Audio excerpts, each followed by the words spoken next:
Subscribe to our Islamic channel and hit the bell icon. Seek guidance from Maulana Ikramullah Afi on any Islamic issues. تمام نمازی حضرات قابل مبارک ہیں جنہوں نے خاص طور پہ نماز تراویح میں الحمد سے والناس تک قرآن پاک کی سماعت کی، اور سب سے زیادہ قابل مبارک قاری محمد امین صاحب ہیں جنہوں نے بڑے شوق اور جذبے کے ساتھ، لگن کے ساتھ خوبصورت آواز میں قرآن پاک سنایا۔ آج کی رات 27 کی رات ہے۔ آقا نامدار نبی کریم صلی اللہ علیہ وسلم نے فرمایا کہ اکثر شب قدر کو 27 کی رات پایا گیا ہے۔ ہو سکتا ہے، ممکن ہے کہ آج کی رات شب قدر ہو، شب قدر نہ بھی ہو تو 27ویں کی رات ممتاز رات ہے تمام راتوں میں، پاک رات بھی ہے، اور زیادہ امکانات ہیں کہ شب قدر ہو۔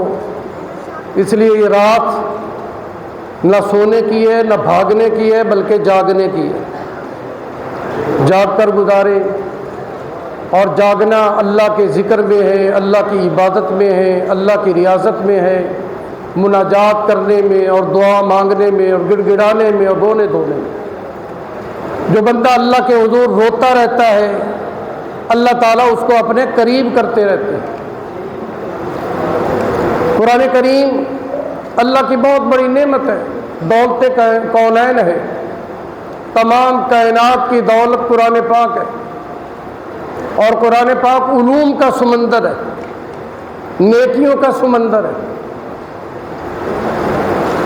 کائنات میں کوئی کتاب ایسی نہیں کہ جس کو پڑھنے کے لیے ثواب ملتا ہو، اردو کی ہو، انگلش کی ہو، پنجابی کی ہو، سندھی کی ہو، کسی زبان میں بھی کوئی کتاب ہو، کسی فن کی کوئی کتاب ہو، نہ اس کے پڑھنے پر اجر ملے گا، نہ اس کو پڑھنے کے لیے پہلے وضو کرنے کی ضرورت ہوگی۔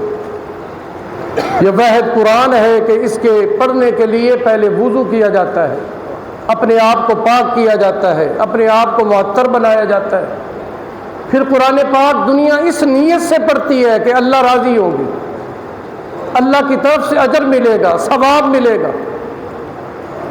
اور دوسری خصوصیت یہ ہے، کوئی کتاب پڑھے تو ایک مرتبہ پڑھتا ہے آدمی، دوبارہ پڑھنے کو دل نہیں چاہتا، لائبریری میں رکھ دیتا ہے، الماری میں رکھ دیتا ہے، دوبارہ پڑھتا نہیں، اکتاہٹ سی ہوتی ہے۔ اور کوئی کہے تو کہتا ہے جی میں نے پڑھ لی ہے، زیادہ سے زیادہ دوسری مرتبہ پڑھ لے گا۔ لیکن قرآن پاک کو بار بار پڑھا جاتا ہے، اور جتنی بار پڑھا جاتا ہے اتنی بار ہی مزہ آتا ہے، لطف آتا ہے، دل کو تسکین ملتی ہے، آنکھوں میں نور پیدا ہوتا ہے۔ قرآن پاک پڑھنے سے تھکان نہیں ہوتی، ایک مرتبہ پڑھے تو مزہ، دوسری مرتبہ پڑھے تو مزہ، تیسری مرتبہ پڑھے تو مزہ۔ قرآن پاک واحد کتاب ہے جو پوری دنیا میں سب سے زیادہ پڑھی جانے والی ہے، اس کی تلاوت سب سے زیادہ ہوتی ہے۔ اور قرآن پاک کی حقانیت کو غیر مسلم بھی مانتا ہے، عالم کفر میں بھی اس کی حقانیت کا ڈنکا بجا ہوا ہے۔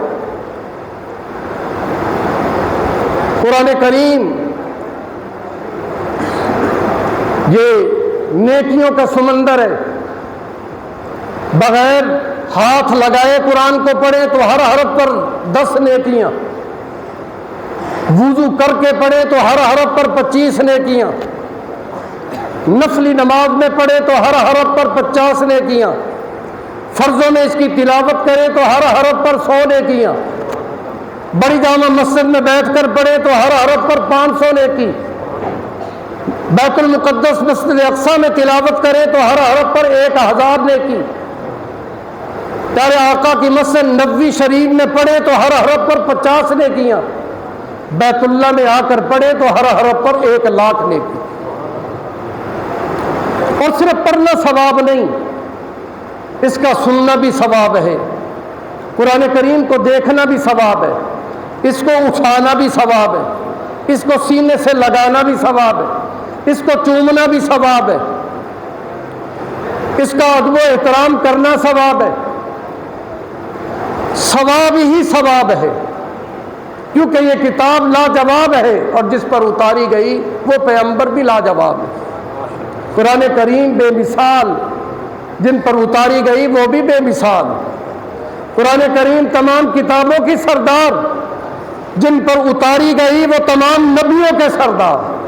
اور اللہ تعالیٰ نظام کائنات کا یہ نقشہ ہے کہ اللہ تعالیٰ نے شہروں کو بنایا، مکہ اور مدینہ کو سردار بنا دیا، پہاڑوں کو بنایا، جبل نور جبل رحمت کو سردار بنا دیا، پانی کو بنایا، زمزم کو سردار بنا دیا، درختوں کو بنایا، انجیر زیتون کے درخت کو سردار بنا دیا، پتھروں کو بنایا، حجر اسود کو سردار بنا دیا، موسموں کو بنایا، موسم بہار کو سردار بنا دیا، نبیوں کو بنایا، امام الانبیاء کو سردار بنا دیا، صحابہ کو بنایا، ابو بکر صدیق اکبر کو سردار بنا دیا، اور جب کتابوں کو بنایا تو قرآن کو سردار بنا دیا۔ یہ سردار کتاب ہے، سردار نبی پر نازل ہوئی۔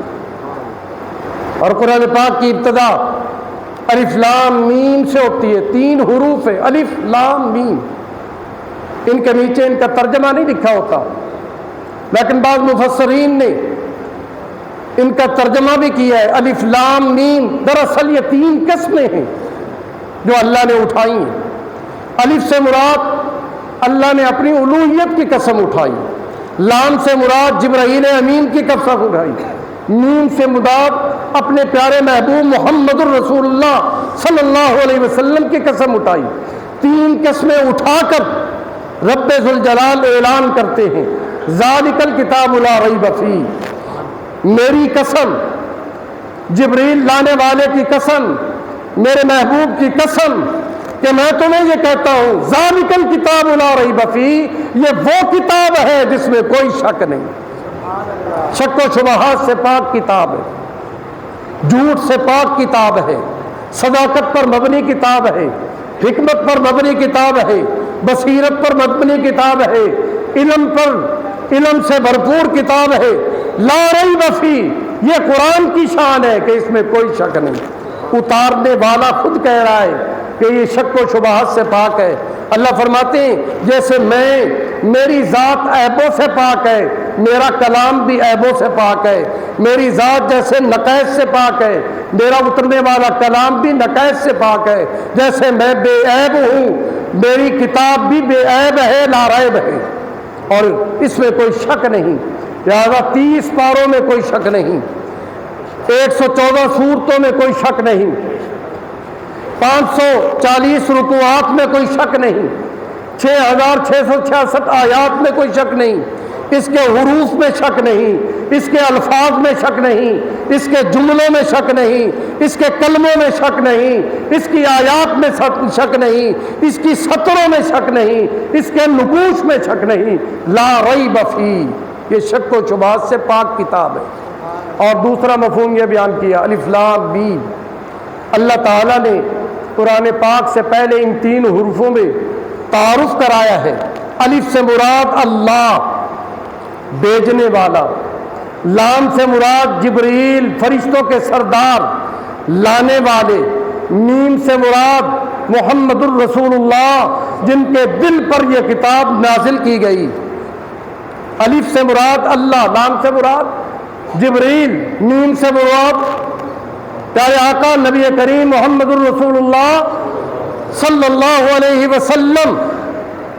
اور قرآن پاک کا یہ اعجاز ہے کہ اس کے کوئی الفاظ یاد کر لیتا ہے تو دنیا والے اس کو حافظ کہہ کر بلاتے، اس کی قرات کا علم پڑھ لے لوگ اس کو قاری قرآن کہہ کر بلاتے، اس کے معنی اور ترجمے کو کوئی پہچانے لوگ اس کو عالم دین کہہ کر بلاتے ہیں، جو اس کے ترجمے اور معانی پر عمل کر لیتا ہے لوگ اس کو ولی اللہ کہہ کر پکارتے ہیں، اور جو اس کے اجتہاد کر کے مسائل کا استنباط کرتا ہے اس کو فقی اور مجتہد کہا جاتا ہے، جو اس کی تفسیر کرتے ہیں ان کو مفسرین کہا جاتا ہے، جو اس کی کتابت کرتے ہیں ان کو کاتبین کہا جاتا ہے۔ یہ قرآن پاک ہے کہ حافظ کا حفظ قرآن کے صدقے، عالم کا علم قرآن کے صدقے، قاری کی قرات قرآن کے صدقے، حکماء کی حکمت قرآن کے صدقے، اولیاء کی ولایت قرآن کے صدقے، نبیوں کی نبوت قرآن کے صدقے، رسولوں کی رسالت قرآن کے صدقے، اور سچ پوچھو شیطان کی بربادی قرآن کے صدقے، دنیا کی آبادی قرآن کے صدقے۔ اور قرآن کریم اپنا تعارف خود کراتا ہے۔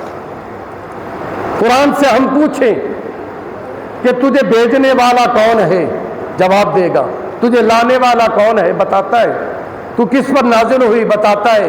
تیرے آنے کا مقصد کیا ہے، جواب دیتا ہے۔ تو کس مقام پر اتاری گئی، یہاں تک کہ کس مہینے میں آئی ہے، کس رات میں آئی ہے، تمام جوابات دیتا ہے۔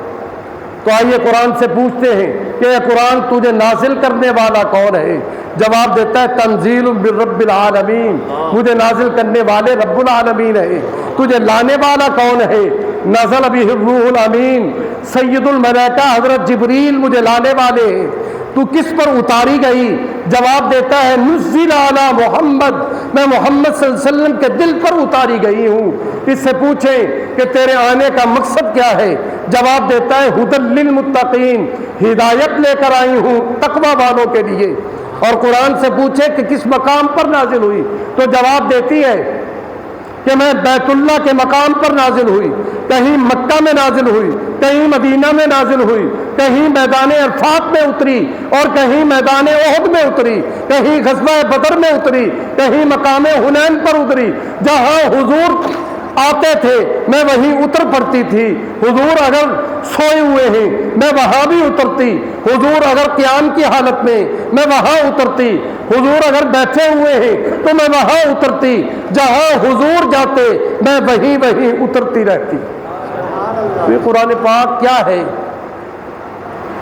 یہ کتاب خدا ہے، ہدایت کی کتاب ہے، اور کلام خدا ہے، رب تعالیٰ کا مقدس کلام ہے، سیرت محمد مصطفیٰ ہے، اور اس کا عنوان حضور کی سیرت کو بیان کرنا ہے، پیارے آقا کے کردار پہ روشنی ڈالنی۔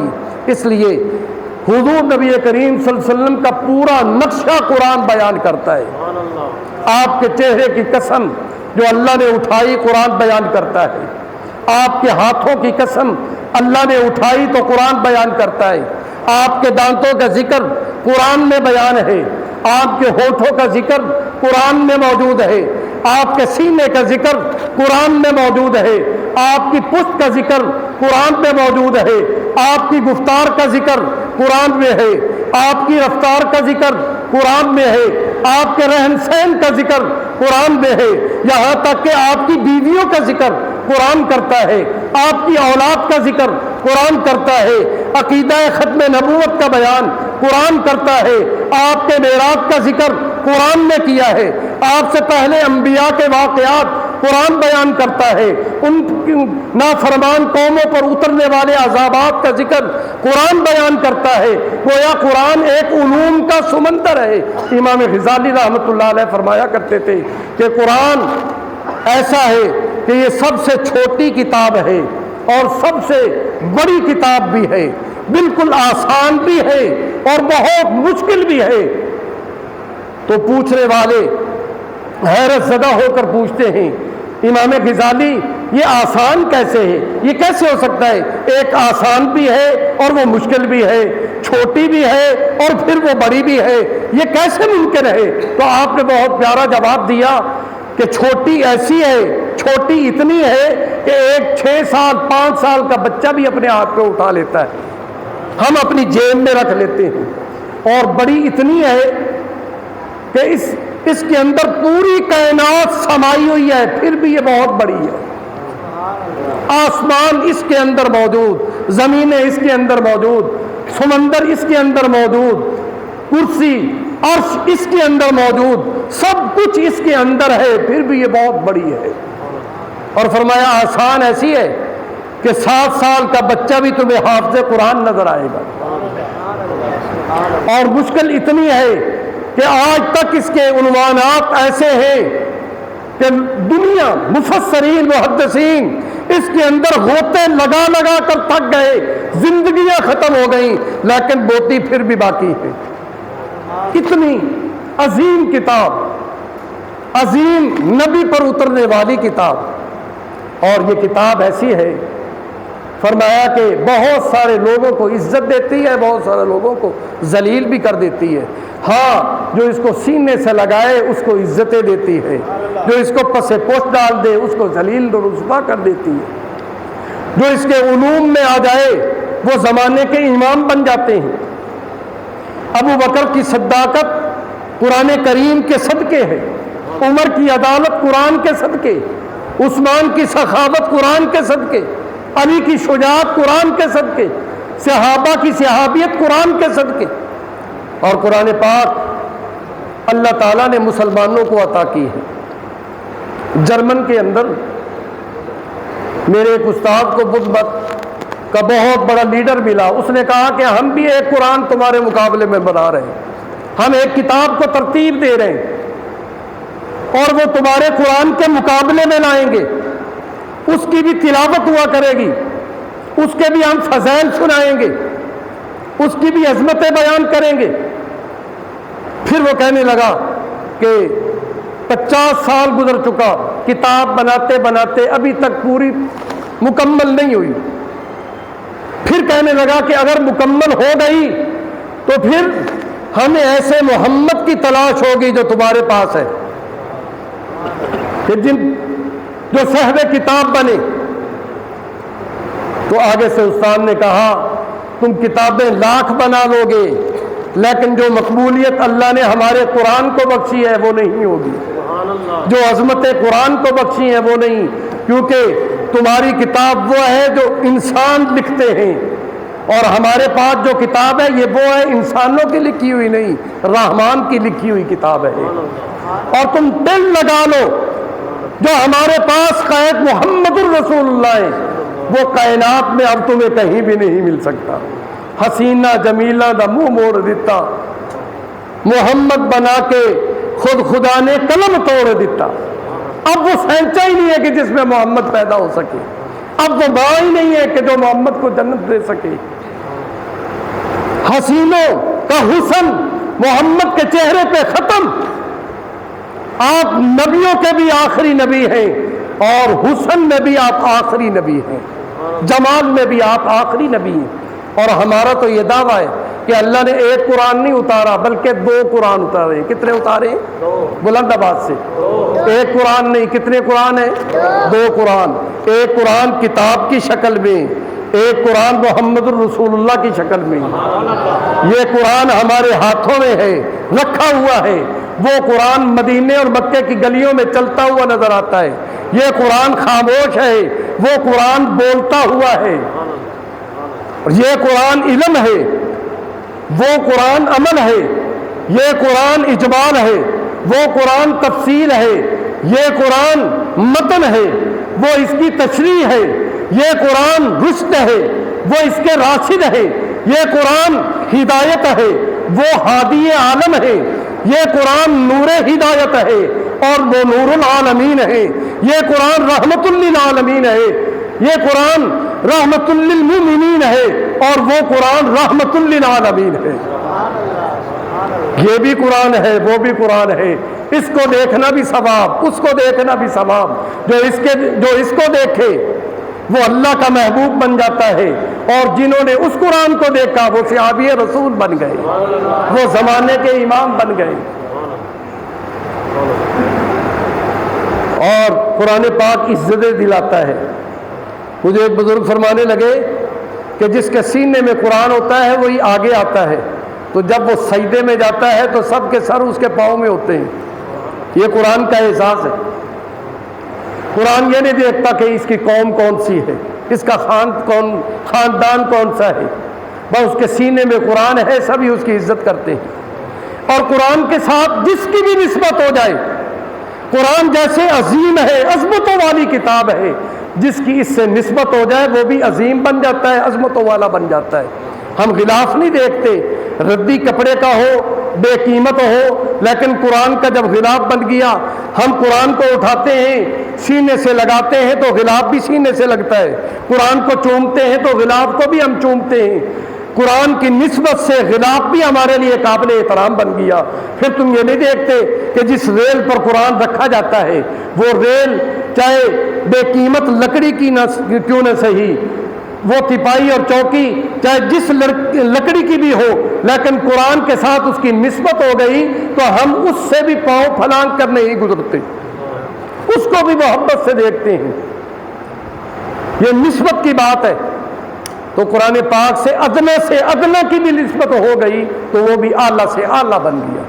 دعا ہے اللہ تعالی ہمیں عمل کرنے کی توفیق عطا فرمائے۔ آپ اپنے بچوں کو قرآن